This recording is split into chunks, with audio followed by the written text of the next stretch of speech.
Day 3 at the SCG, and while it's perhaps not been quite as mad as to recall the now infamous phrase from Ravi Shastri in Cape Town the other day after India's collapse of 6 for none, it's been a pretty helter-skelter final session here. Australia began it 6 down in their first innings. Pakistan have ended it 7 down in their second innings after a 3-wicket over from Josh Hazlewood to cap the day. We've just spoken to Amir Jamal, the star of the tour of Pakistan. He still believes they can win the game if they can get the lead up to, say, 150 or 170.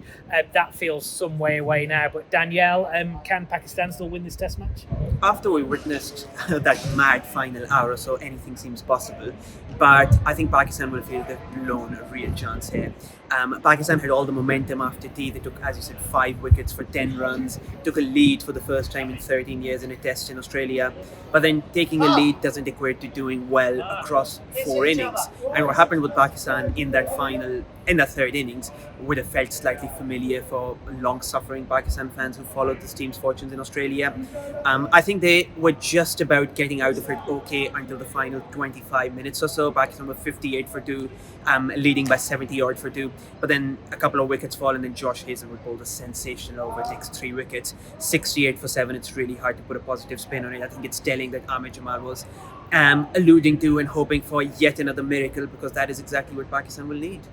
Feels like quite a long time ago now, but just want to go back and look at Australia's batting, and particularly Stephen Smith for a moment. It was another curious day for Smith in what's been a curious period of his test match batting. There was a bizarre stoppage to the day where he spotted a bit of rubbish on the sight screen that no one else could really see. Even the TV cameras had to get their full zoom lenses in to see it. We then had this image of this ground staff member clambering over the sight screen to get with it. A couple of hours later, having, it has to be said, played pretty well, he then drives Mia Hansa to short cover and heads off frustrated again. Now, no one's suggesting that Stephen Smith is necessarily coming to the end, but he doesn't look quite the same batter at the moment that he has for a number of years. And the interesting storyline emerging now is that he's got on record and put what was being talked about behind the scenes into the public domain, that he's very keen to be David Warner's replacement at the top of the order. Now, there's some very interesting dynamics to play out in this over the next few days. We're likely to get a squad for the first West Indies test shortly after this one finishes. Pretty much everybody's name in that batting order has now been put in as a candidate.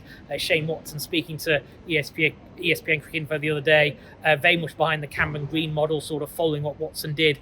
We don't quite know yet where the selectors are going to land, but there is just a thought that maybe it's the challenge that Steve Smith needs in the final stages of his career. So while not the main talking point today, that innings from Smith and where he might go in the rest of his test career is interesting. Just to bring it back to what we've witnessed today, I mean, it looks as though it's going to be 3-0 to Pakistan. Danielle, will that be a harsh result for them?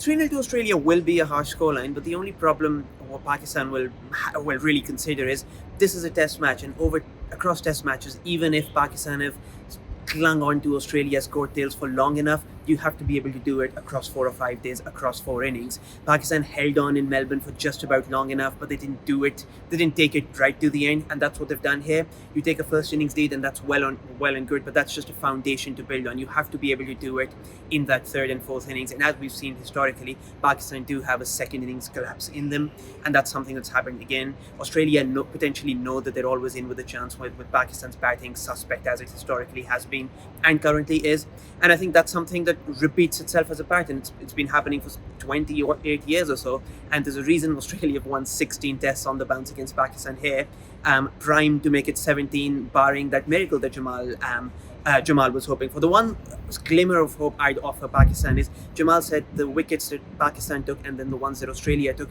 he felt had very little to do with the pitch and a lot more to do with momentum. And if Pakistan can post at 150 to 160 as a target, and then someone like Jamal can go on a run, Pakistan might be able to capitalize on that momentum. But again, that might be one step too far.